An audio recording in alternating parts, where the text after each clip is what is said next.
guys, welcome to my channel. How are you guys doing? Hope you guys are doing okay. If you're new here, welcome to Multi Hairstyles and Natural Hair Tips. But in today's video, I'm going to be preparing Ugba sauce. I don't know if I'm pronouncing it right. It's Ugba sauce.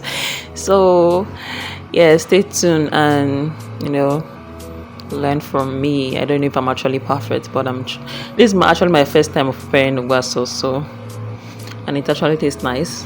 So let's get into the video.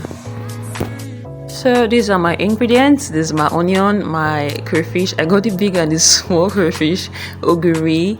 This is my smoked fish, pomo, otazi leaf. There's my pepper, tomatoes, and bell pepper. I think I got this yellow pepper.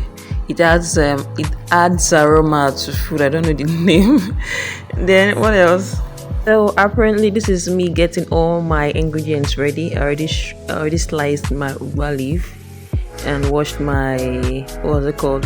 No, I already sliced my otazi leaf or otazi. I already washed my ugba. This is my ogiri. I already grated. Is it grated? And grated my pepper, my bell pepper, tomatoes. These are my onions, crayfish, and some of the peppers. That's the pomo, the fish. I already prepped them all, so let's get into it.